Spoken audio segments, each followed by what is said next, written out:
Assalamualaikum warahmatullahi wabarakatuh. We are students from Group 4, and for this video, we are going to make a review for the case of Carlill versus Carbolic Smoke Ball Company. Introducing our group members: Adriana Balkis, Amira, Nurul Ain Sofia, Nurul Iza, Nurul Nura Amani, and Nurul Sharika. Before we discuss about this case in more detail, I will share about the facts for this case. What is this case actually about? This case is about an advertisement made by Carbolic Smoke Ball Company regarding their product called Smoke Ball, where it is a product that was claimed as a cure for influenza and other disease. It was mentioned in the advertisement that people who were diagnosed with influenza after using this product 3 times per day for 2 weeks would receive compensation amounting to £100.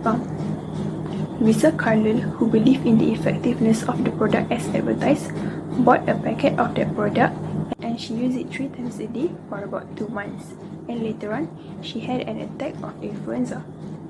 Her husband then addressed a letter to the company on behalf of his wife, explaining what had happened and demanding for £100 as stated in the advertisement. However, the defendant objected and the case was brought before Hawkins G and a special jury in court. After hearing the arguments on both sides, the verdict was finally given in favor of the plaintiff. Next, we move on to the issue of the case. Basically, the main issue in this case is that whether the advertisement in question constitute an offer or an invitation to the treat. This is because when sued, the defendant argued that the advertisement was merely an invitation to treats, not a legally binding offer. So, was there a binding contract between the parties?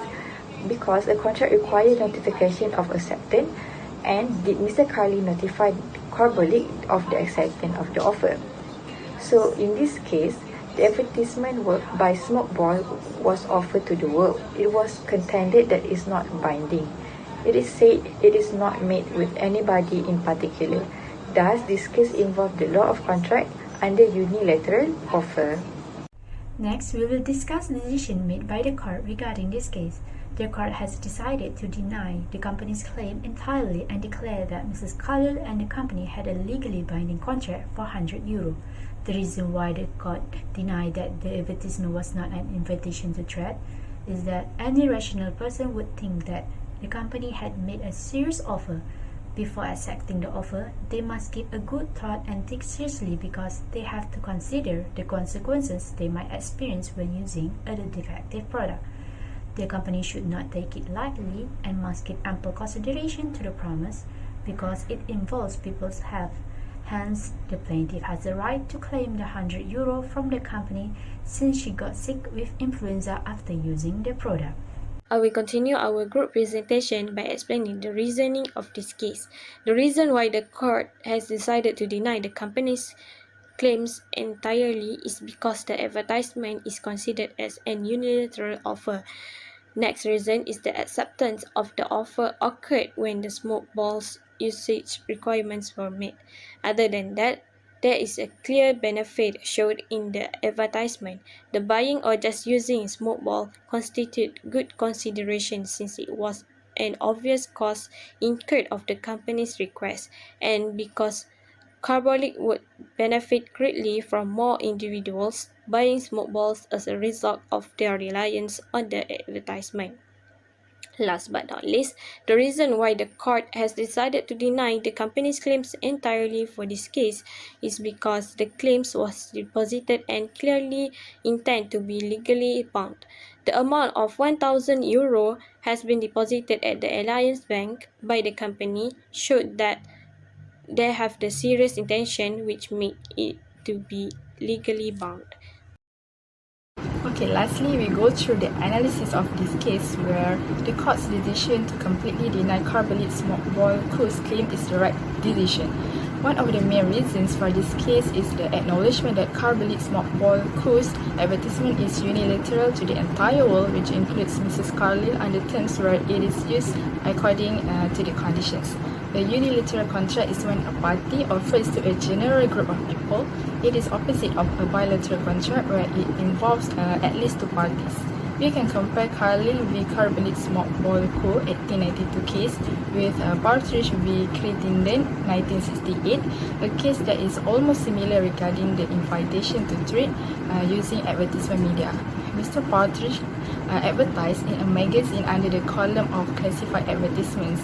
He stated that quality British bramble finch cocks, bramble finch hens, 25 shillings each, but there were no words of offers for sale to be found. Mr. Crittenden then responded to the advertisement and issued Mr. Partridge a cheque for 30 shillings.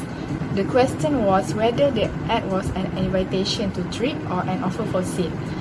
The court ruled the advertisement was only an invitation to trade, not an offer. Like my teammate just now mentioned that Mr. Patrick case are considered an invitation to trade, which is the reason why is generally all advertisements are regarded as invitation to trade generally. And for Mr. Patrick case, in his magazine, he doesn't stated that it is for sale or birds for sale. He just mentioned the type of birds and the amount without mentioning what was the amount meant for. Is it for sale? No. So if we read the magazine, we only assume it's for sale, but he doesn't mention his clear statement, which shows that he have a vague to no intention to sell. And furthermore, he did not include any like compensation or promotion to attract buyers. He did not say like anything like, oh, if you buy two, this is the amount. If you buy no, he just mentioned birds and the amount. So he didn't show any intention to sell or to, and it's quite vague, which causing the case to become invitation to trade. But for Carbolic small ball case, they had a whole advertisement, like a whole page of advertisement with a clear statement. £100 rewards from Carbolic Small Ball Co., the company name, to anyone who contribute to the increasing epidemic. They have the amount £100, and they have the mention of rewards, and they mention their company name. That is not invitation to trade anymore because they clearly put it as part of the deal together with the offer. The £100 is not the price of the product. It's the reward if you buy the product. And Kabuli Smoke Balls also stated that the defense stated that Kabuli Smoke Ball Co.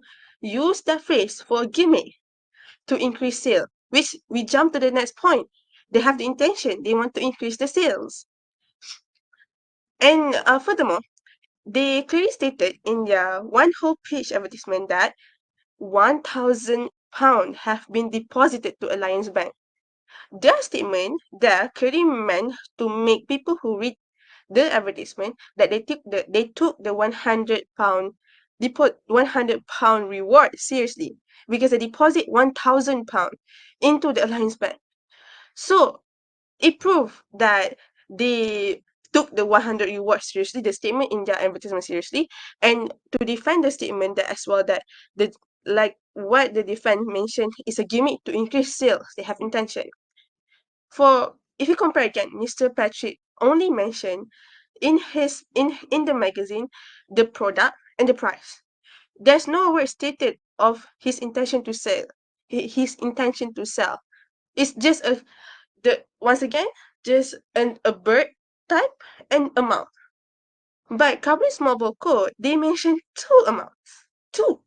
One is the rewards, £100. Another one is a 1,000 deposit to just prove they took the £100 seriously, the reward. So they don't have this intention to sell is also proved by their own statement, which it meant to increase sales. Like they already connect everything. So in conclusion, we agree that the court decision to deny Kabuli Smoke Ball Co. and demand Kabuli Smoke Ball Co. to pay £100 to Mrs. Carlill is the right decision. So that's all from my team. Thank you. Fate Entertainment.